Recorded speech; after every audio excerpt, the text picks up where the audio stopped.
IVRI के इस 11वें दीक्षांत समारोह में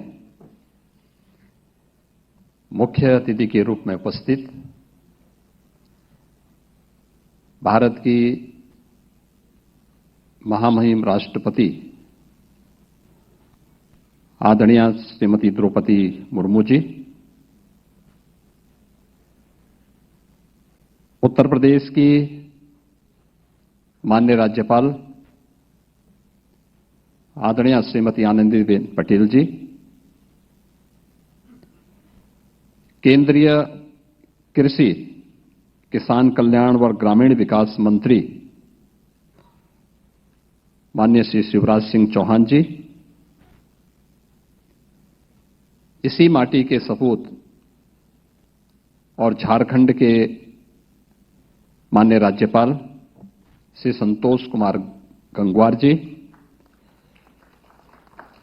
कृषि और कृषि कल्याण राज्य मंत्री भारत सरकार श्री भागीरथी चौधरी जी,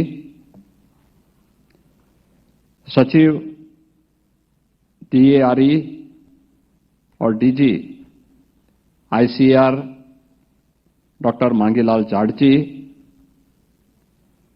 director cum vice chancellor ICAR एवं IVRI डॉक्टर त्रिवेणी दत्त जी, आज के इस कार्यक्रम में उपस्थित उत्तर प्रदेश सरकार में मंत्रिमंडल के मेरे सहयोगीगण, माननीय जनप्रतिनिधिगण, IVRI के यहां के सभी फैकल्टी मेंबर्स, साइंटिस्ट, सभी अभिभावकगण और मेरे सभी युवा साथियों, उपाधि धारण करने वाले, प्राप्त करने वाले सभी यहां के उपाधिधारक बहनों और भाइयों, मैं सबसे पहले आदरणीय राष्ट्रपति जी का भारत की इस पौराणिक और ऐतिहासिक नगरी, जिसे हम नाथ नगरी के रूप में मानते हैं, जानते हैं, आगमन पर उत्तर प्रदेश सरकार और उत्तर प्रदेश के नागरिकों की ओर से मैं हृदय से स्वागत करता हूं, उनका अभिनंदन करता हूं। महामहिम के संज्ञान में मैं इस बात को लाना चाहता हूं कि ये भारत की पौराणिक नगरी है और पांचाल देश के रूप में इसकी एक पहचान थी महाभारत कालखंड में। यहां पर 7 प्राचीन देवादिदेव महादेव के मंदिर हैं, जिन्हें हम नाथ कॉरिडोर के रूप में वर्तमान में विकसित कर रहे हैं, जिनमें श्री अलखनाथ मंदिर, श्री त्रिबटीनाथ मंदिर, बाबा बनखंडी नाथ मंदिर, बाबा धोपेश्वर नाथ मंदिर, श्री तपेश्वर नाथ मंदिर, श्री मणिनाथ मंदिर और श्री पशुपतिनाथ मंदिर, ये इस बरेली की पौराणिक पहचान के प्रतीक। जहां इस नगर को एक नई पहचान देती है, वहीं आधुनिक भारत में 136 वर्ष पहले IVRI के संस्थान ने इस नगर को एक पहचान दी और स्वतंत्र भारत में ये सभी तो इसकी पहचान के कारक थे ही, लेकिन एक समय ऐसा भी था जब झुमके के रूप में इस बरेली की पहचान बन गई। लेकिन आज ये हम सब के लिए बहुत ही गौरवमयी क्षण है, जब हम यहां पर भारत गणराज्य के आदरणीय राष्ट्रपति जी के स्वागत के साथ साथ भारत की इस वर्तमान पीढ़ी को इस क्षेत्र में उनकी डिग्री अवार्ड करने के समारोह के साक्षी बन रहे हैं। अत्यंत महत्वपूर्ण क्षण है, क्योंकि जब हम लोग मंच पर आए थे तो यहां पे सभी लोग एकदम शांत बैठे हुए थे। तो पहले तो मैं समझ नहीं पाया कि इतनी शांति क्यों है।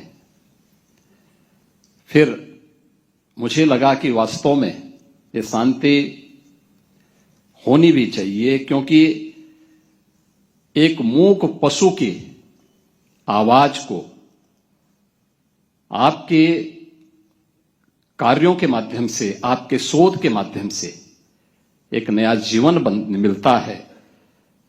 और मिलता ही नहीं है, IVRI की सेवाएं हम लोग उत्तर प्रदेश में केवल पशुधन के क्षेत्र में नहीं लेते, हर प्रकार के जीव जंतुओं को एक नया जीवन देने में IVRI की बहुत सराहनीय सेवा यहां पर हम लोगों को प्राप्त होती है। और ये हमारा गौरव है कि बरेली के माध्यम से उत्तर प्रदेश और उत्तर भारत इन सेवाओं से लगातार लाभान्वित होता है।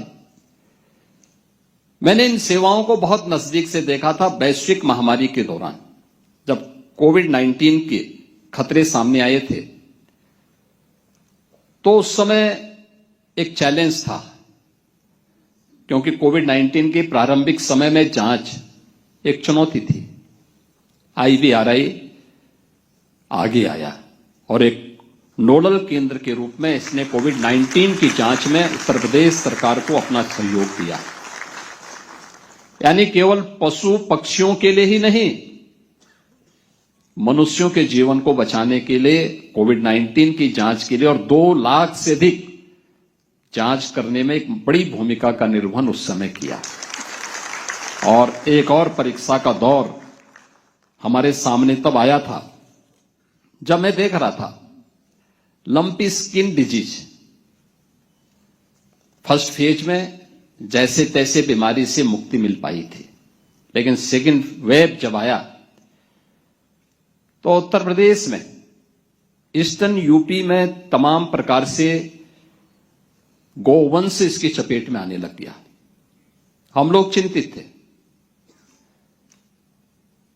उस समय मैं देख रहा था कि हमारी नौकरशाही इसकी परमिशन नहीं दे रही थी टीके की।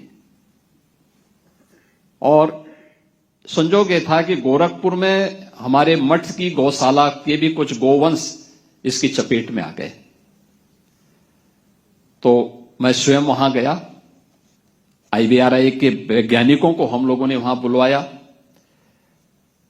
उन्होंने वहां पे कहा कि इनके लिए वैक्सीन इनको देना होगा, लेकिन वैक्सीन अभी परीक्षण के उपरांत परमिशन के लिए लंबित है और उसके बाद ही हम दे पाएंगे। खैर, ये प्रक्रिया आगे बढ़ी। मुझे थोड़ी हिचक थी कि कैसे होगा, क्योंकि गौवंश बड़े पैमाने पर इसकी चपेट में आ रहे थे।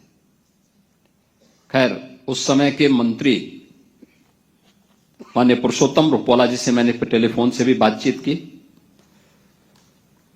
और उनका एक सकारात्मक सहयोग प्राप्त हुआ। IVRI ने अपनी वैक्सीन वहां पर लगाई और मैं, यानी चमत्कारिक परिणाम हमें देखने को मिले। Lumpy skin disease vaccine Uttar Pradesh ने, जो वैक्सीन इस संस्थान ने विकसित की, उसको उत्तर प्रदेश में हम लोगों ने परीक्षण करके लगवाया और लंपी स्किन डिजीज पूरी तरह समाप्त हो गई। मैं यहां की सभी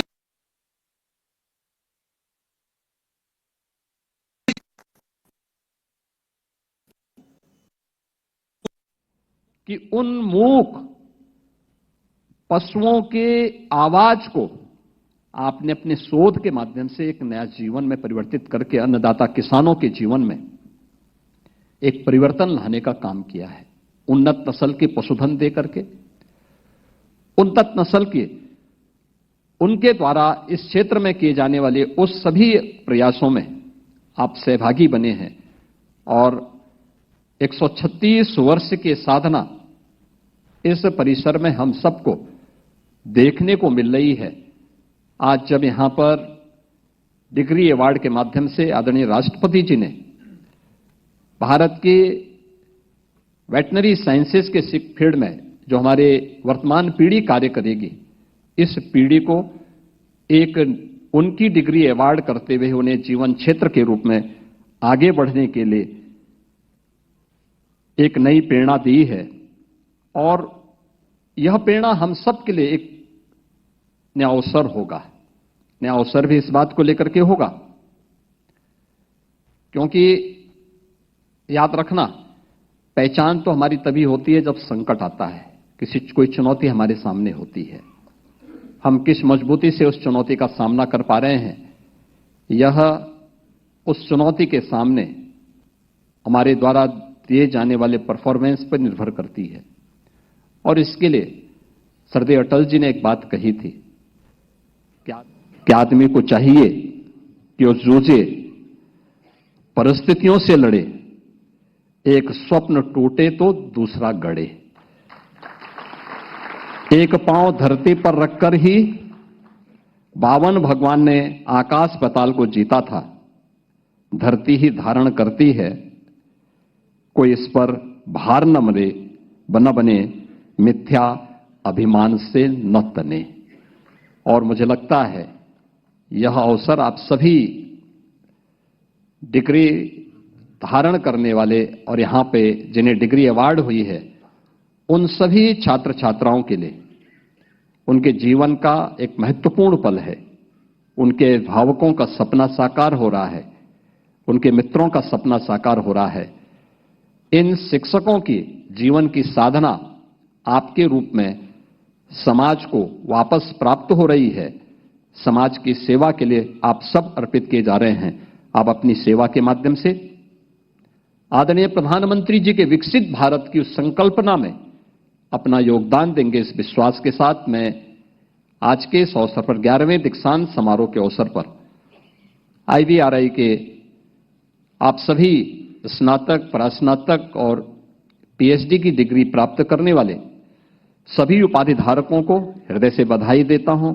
आप सबके प्रति मैं अपनी मंगल में शुभकामनाएं व्यक्त करते हुए आदरणीय राष्ट्रपति जी का, आदरणीय राज्यपाल महोदय का, केंद्रीय मंत्री माननीय शिवराज सिंह